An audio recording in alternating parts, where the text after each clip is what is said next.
Assalamualaikum warahmatullahi wabarakatuh. Salam sejahtera untuk kita semua. Sahabat misteri dan para pencari kebenaran, kali ini kita akan membahas ramalan yang jarang diungkap, yaitu hubungan Satrio Piningit dengan 4 kerajaan besar. Ramalan ini bukan sekadar kisah, melainkan isyarat zaman, tanda-tanda besar yang akan menentukan arah dunia di masa depan.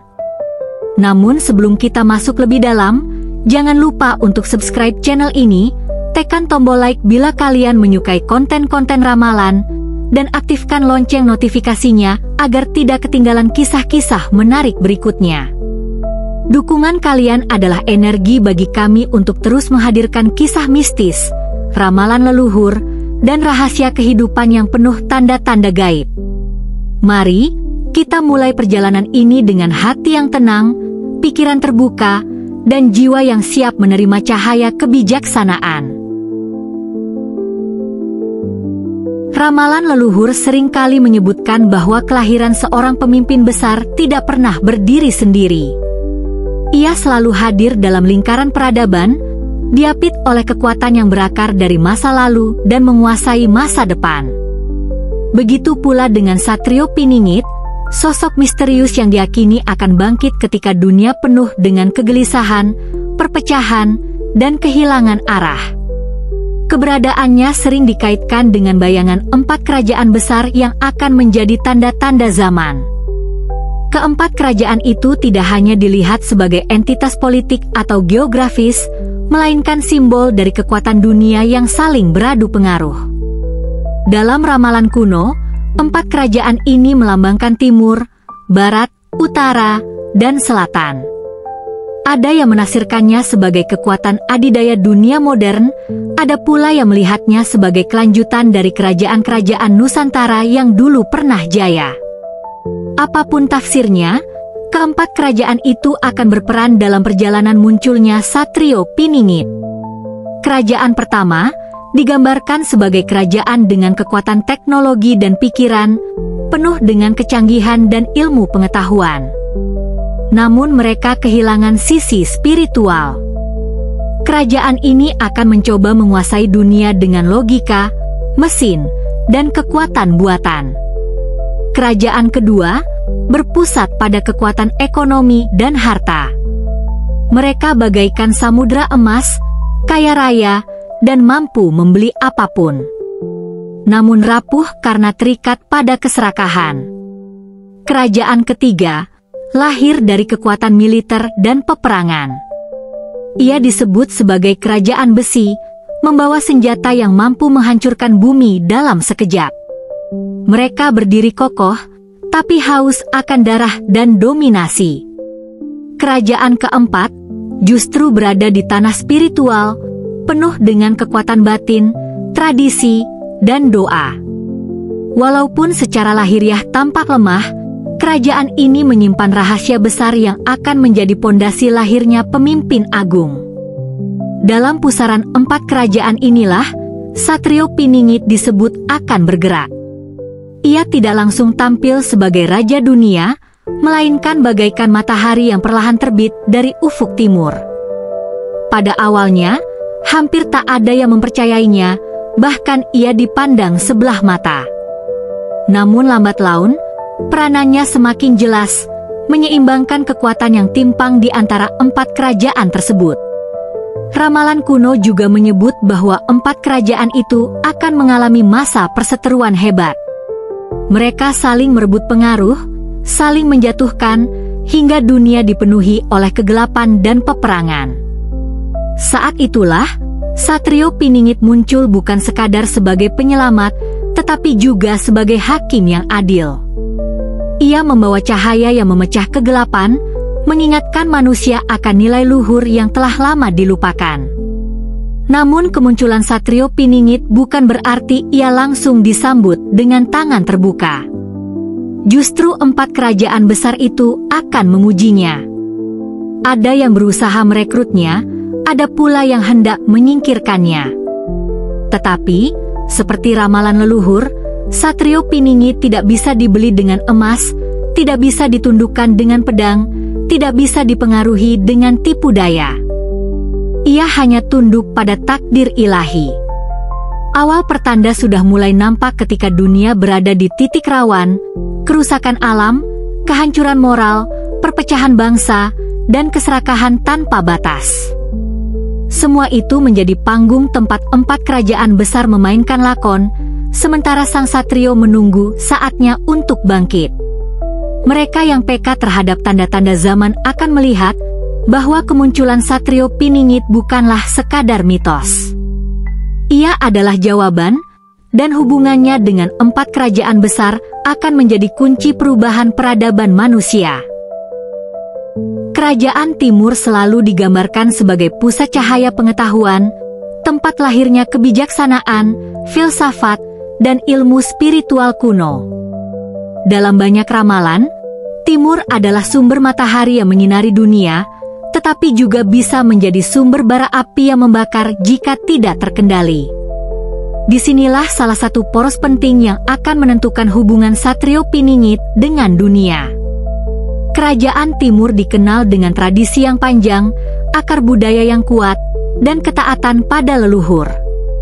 Dalam naskah-naskah kuno, kerajaan ini dikatakan memiliki kekuatan naga yang tidur, yang suatu saat akan bangkit dan menguasai samudra luas. Naga itu bukan hanya lambang kekuatan fisik, tetapi juga simbol kebangkitan spiritual yang mampu mengguncang tatanan dunia. Namun, ramalan juga menyebutkan bahwa kerajaan Timur sering terjebak dalam kebanggaan pada kejayaannya sendiri. Mereka memiliki ilmu tinggi, teknologi maju, dan jumlah manusia yang tak terhitung. Tapi justru karena itu, mereka rawan jatuh dalam kesombongan. Mereka ingin mendominasi dunia dengan budaya dan kekuatannya, tanpa sadar bahwa keseimbangan akan hancur jika satu pihak terlalu kuat. Dalam perjalanan ramalan, Satrio Piningit disebut akan bertemu pertama kali dengan pengaruh kerajaan Timur. Pertemuan itu bukan dalam bentuk diplomasi resmi atau peperangan besar, melainkan dalam bentuk pertemuan nilai. Satrio Piningit akan menyerap kebijaksanaan Timur, mengambil mutiara kebenaran yang masih murni, sekaligus menyaringnya dari hal-hal yang menjerat manusia pada kesombongan. Ada isyarat bahwa Satrio Piningit akan berjalan di antara orang-orang Timur, mungkin tersembunyi, mungkin tanpa dikenali. Ia belajar dari budaya, ilmu, dan tradisi yang berakar ribuan tahun. Namun ia tidak akan terikat, sebab takdirnya bukan menjadi anak salah satu kerajaan, melainkan anak seluruh dunia. Kerajaan Timur, meski pada awalnya mengabaikan dan meremehkan kehadiran sang satrio, kelak akan menyadari bahwa keberadaannya tak bisa dipandang sepele. Ketika naga yang mereka banggakan mulai kehilangan kendali, ketika kebanggaan mereka berubah menjadi beban, saat itulah mereka mencari figur yang bisa mengembalikan keseimbangan. Dan Satrio Piningit akan hadir sebagai penyejuk bara. Hubungan Satrio Piningit dengan kerajaan Timur digambarkan penuh teka-teki. Ada kalanya mereka bersikap sebagai sekutu, namun ada pula masanya mereka menjadi lawan yang licik. Kerajaan Timur ingin mengikat Satrio Piningit dalam lingkaran kekuasaan mereka, namun ramalan dengan tegas menyebut, Satrio tidak bisa digenggam naga, tidak bisa ditelan ombak, tidak bisa dipenjara oleh dinding negeri manapun. Ia hanya milik bumi dan langit. Masyarakat Timur yang bijak akan mendukungnya, sementara mereka yang haus kuasa akan berusaha menjatuhkannya.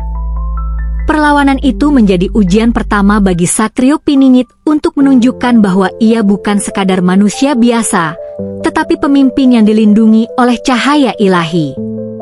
Dalam simbol ramalan, pertemuan Satrio dengan kerajaan Timur digambarkan seperti matahari yang terbit dan naga yang bergulung di samudra.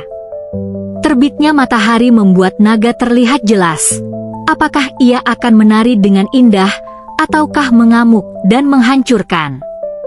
Peran Satrio Piningit adalah memastikan naga itu tidak menelan dunia, tetapi diarahkan agar menjadi penjaga keseimbangan peradaban. Maka, awal perjalanan Satrio Piningit selalu terikat dengan Timur. Dari Timur ia belajar, dari timur pula ia diuji. Dan kelak, dari timur akan lahir pengakuan bahwa pemimpin sejati dunia tidak lahir dari mahkota emas, melainkan dari hati yang tersembunyi. Jika kerajaan timur diibaratkan naga yang menyimpan kebijaksanaan kuno, maka kerajaan barat dalam ramalan selalu digambarkan sebagai raja emas yang duduk di singgasana mewah. Barat adalah simbol kekuatan materi, kekuasaan melalui uang, dan dominasi dunia dengan perdagangan, teknologi, serta gaya hidup yang dipuja banyak bangsa. Ia seperti matahari senja, bersinar terang namun perlahan kehilangan cahayanya karena ditelan kegelapan malam. Barat memiliki daya tarik luar biasa, ilmu modern, kemajuan teknologi, serta kekuasaan ekonomi yang menjalar ke seluruh penjuru bumi. Namun di balik semua itu, ramalan leluhur menyebutkan bahwa mereka rapuh. Kelemahan terbesar kerajaan barat bukanlah kekurangan kekuatan, melainkan keserakahan yang tiada batas. Mereka percaya bahwa segala sesuatu bisa dibeli, harta, jabatan, bahkan jiwa manusia. Inilah sebabnya mengapa dalam ramalan, ketika Satrio Piningit muncul, Barat akan mencoba mendekatinya bukan dengan doa atau kebijaksanaan, melainkan dengan tawaran duniawi. Satrio Piningit disebut akan diuji dengan 3 godaan besar dari Barat. 1. Kekayaannya melimpah, mereka akan mencoba membeli kesetiaan sang Satrio dengan harta, agar ia tunduk pada sistem dunia mereka. 2. Kedudukan tinggi, mereka akan menawarkannya posisi mulia dalam lingkaran kekuasaan global, berharap ia menjadi alat, bukan pemimpin sejati. 3. Hiburan dan kenikmatan dunia, Barat akan menjeratnya dengan gaya hidup gemerlap, agar ia lupa misi sucinya. Namun ramalan menegaskan, Satrio Piningit bukanlah pedagang jiwa, ia tidak bisa dibeli dengan emas, tidak bisa ditukar dengan kursi singgasana. Ia hanya berjalan di jalan yang ditunjukkan oleh langit. Hubungan Satrio Piningit dengan Barat akan penuh dengan ketegangan. Pada awalnya, Barat akan menganggapnya sebagai sosok kecil tanpa daya, lalu mencoba memanfaatkannya. Tetapi setelah melihat bahwa sang Satrio tak tergoda oleh semua godaan duniawi, mereka mulai menganggapnya ancaman. Disinilah konflik besar akan meletus. Barat akan berusaha menjatuhkannya dengan cara-cara licik, fitnah, propaganda, bahkan peperangan. Namun, justru dari serangan itulah jati diri Satrio Piningit semakin terlihat. Ia tidak melawan dengan kekuatan yang sama, melainkan dengan kebijaksanaan, kesabaran, dan keadilan. Masyarakat yang terjajah oleh sistem Barat akan melihat cahaya Satrio sebagai alternatif, sebagai jalan baru yang lebih manusiawi. Lambat laun, Barat akan kehilangan daya tariknya karena rakyat dunia mulai sadar bahwa emas tidak bisa menggantikan kebenaran, dan materi tidak bisa menggantikan kedamaian. Dalam ramalan kuno, hubungan Satrio Piningit dan Barat dilambangkan dengan singa emas yang berusaha menerkam seorang pengembara berpakaian lusuh. Singa itu mengaum keras, menunjukkan kekuasaan dan keagungan, namun pengembara itu tetap melangkah tenang tanpa takut. Pada akhirnya, singa itu kelelahan sendiri, sementara pengembara terus melanjutkan perjalanannya menuju cahaya.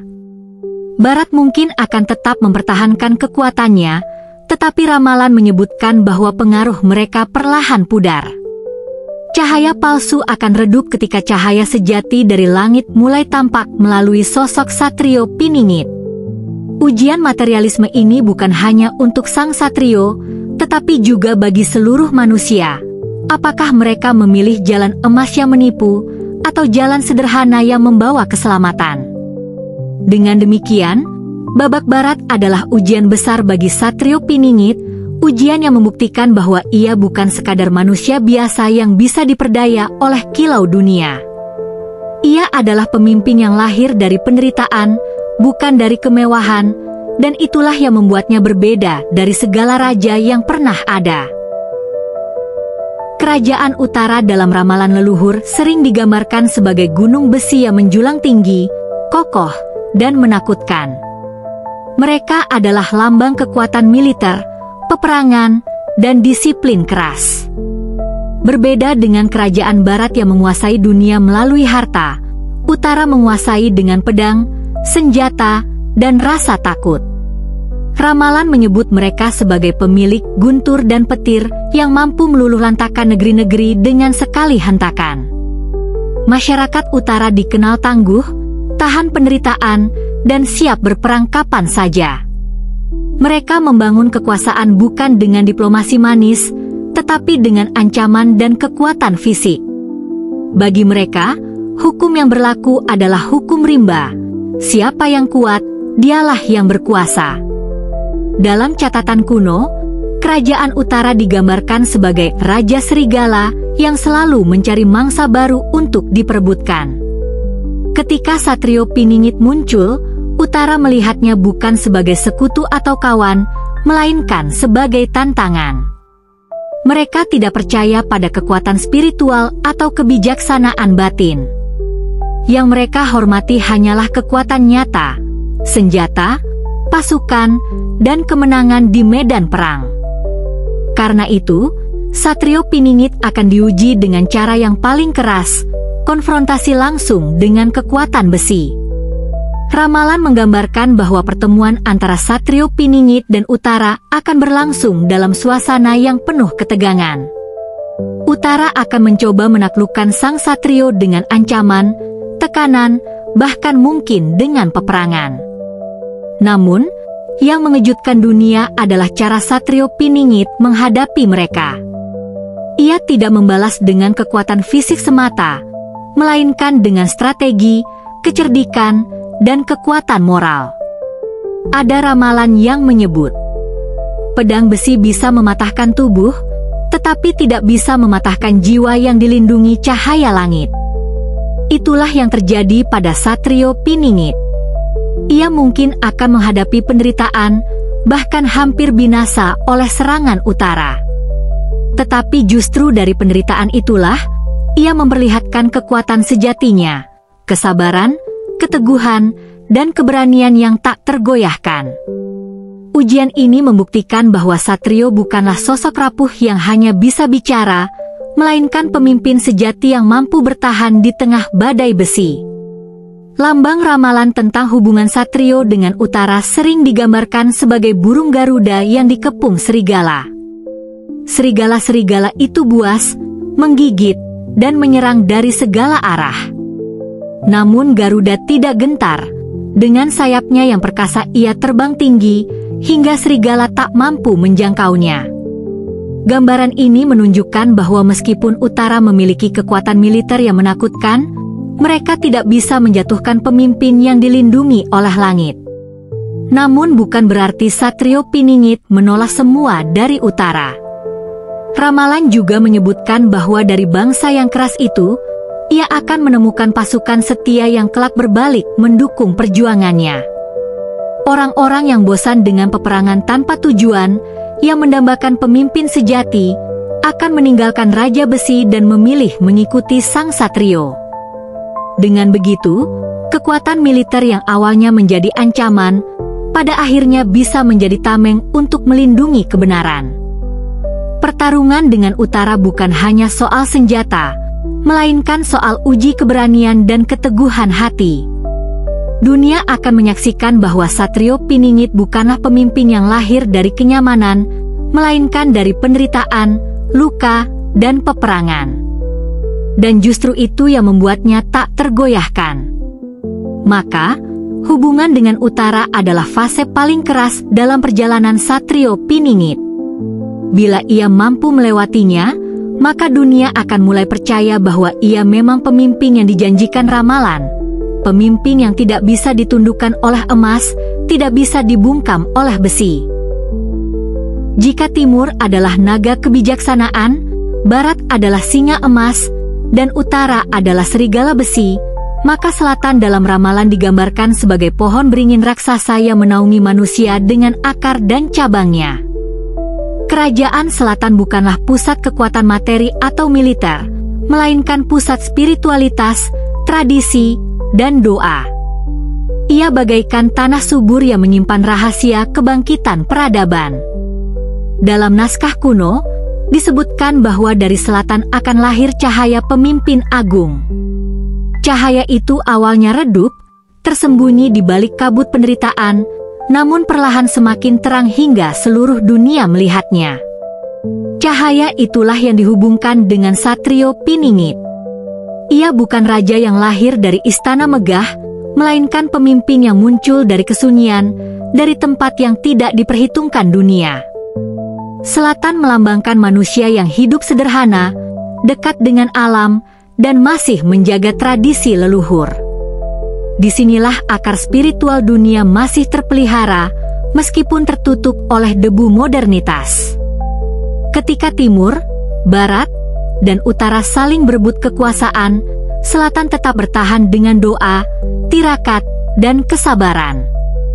Dan dari kesabaran inilah lahir pemimpin yang dijanjikan. Ramalan menyebutkan bahwa Satrio Piningit akan menemukan kekuatan sejatinya justru di selatan. Di sini ia akan bertemu dengan para bijak, para penjaga rahasia leluhur yang akan membimbingnya mengenali jati dirinya. Dari selatan pula, ia akan mendapatkan pusaka batin, bukan senjata besi, bukan emas, melainkan kekuatan doa, restu leluhur, dan cahaya ilahi. Hubungan Satrio Piningit dengan kerajaan selatan digambarkan penuh keharmonisan. Bukan karena ia ingin menguasai mereka, tetapi karena mereka adalah bagian dari dirinya sendiri. Selatan adalah tanah asal, akar yang menumbuhkan batang, cabang, hingga buah dari kepemimpinannya. Di saat timur, barat, dan utara masih terjebak dalam keserakahan, selatan akan menjadi rumah yang menjaga kesucian visi Satrio. Dalam simbol ramalan, hubungan ini digambarkan sebagai mata air yang muncul di tengah gurun kering. Dunia yang haus akan keadilan dan kebenaran akan berlari menuju mata air itu dan menemukan kesejukan dalam ajaran yang dibawa Satrio.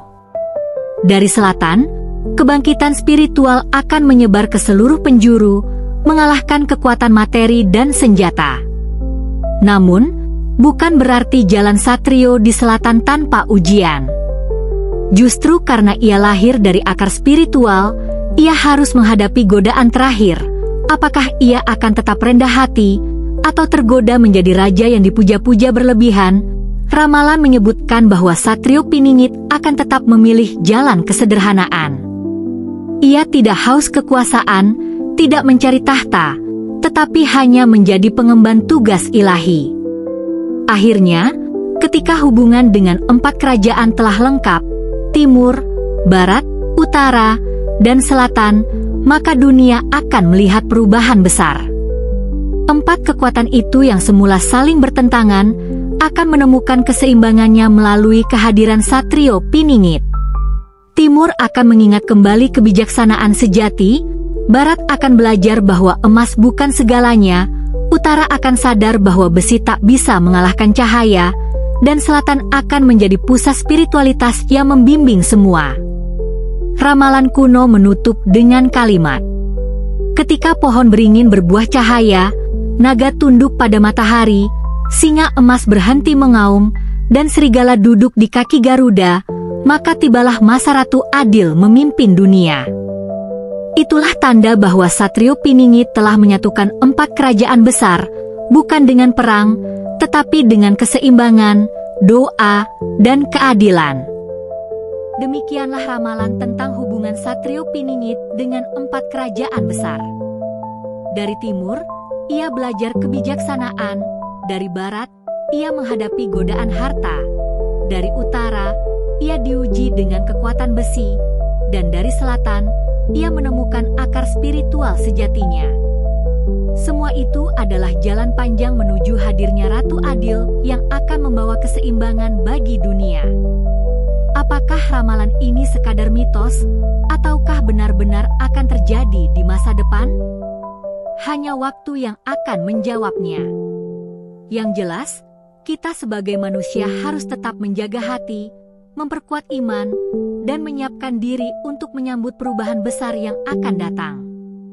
Jika kalian menyukai kisah ini, jangan lupa untuk like, share, dan subscribe channel ini, agar kalian tidak ketinggalan ramalan-ramalan berikutnya yang penuh misteri dan kebijaksanaan. Sampai jumpa di kisah selanjutnya, tetaplah waspada terhadap tanda-tanda zaman. Wassalamualaikum warahmatullahi wabarakatuh.